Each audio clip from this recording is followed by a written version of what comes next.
ಕಾಂಗ್ರೆಸ್ ಪಕ್ಷ ಮಾತ್ರ ಈ ದೇಶಕ್ಕೆ ಏನಾದ್ರು ಒಂದು ಒಳ್ಳೆಯ ಕೆಲಸವನ್ನು ಬದುಕನ್ನು ಕಟ್ಟುವಂಥ ಕೆಲಸವನ್ನು ಮಾಡಿಕೊಡ್ಲಿಕ್ಕೆ ಸಾಧ್ಯ. ಬೇರೆಯವರೆಲ್ಲ ಭಾವನೆ ಮೇಲೆ ಹೋಗ್ತಾರೆ, ನಾವು ಬದುಕಿನ ಮೇಲೆ ಹೋಗ್ತೀವಿ. ಅಷ್ಟೇ ನಮಗೂ ನಿಮಗೂ ಇರೋಂಥ ವ್ಯತ್ಯಾಸ. ಈಗ ನೀವು ಲೆಕ್ಕ ಕೊಡಿ, ನಮ್ಮ UPA ಗೌರ್ಮೆಂಟ್ ಇತ್ತು, ಮನಮೋಹನ್ ಸಿಂಗ್ ಅವರು ಈ ದೇಶದ ಪ್ರಧಾನಮಂತ್ರಿ ಆದರು.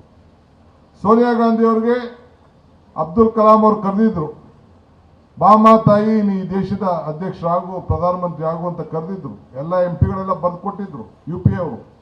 ಆದರೆ ನನಗೆ ಬೇಡಪ್ಪ, ಆರ್ಥಿಕ ತಜ್ಞ ಇರಲಿ ಅಂತೇಳಿ ಮನಮೋಹನ್ ಸಿಂಗ್ ಅವ್ರಿಗೆ ಅವ್ರ ಸ್ಥಾನನ ತ್ಯಾಗ ಮಾಡಿದ್ರು. ನಾವೆಲ್ಲ ಪಂಚಾಯತಿಗಳನ್ನ ಬಿಡೋಕ್ಕೆ ಹಿಂದೆ ಮುಂದೆ ನಾವು ನೋಡ್ತೀವಿ, ಕೊಟ್ಟರು. ಈ 10 ವರ್ಷದ ಈ ಸ್ಥಾನದಲ್ಲಿ ಎಂಥ ಸಂವಿಧಾನಗಳನ್ನು ಬದಲಾವಣೆ ಆಯಿತು.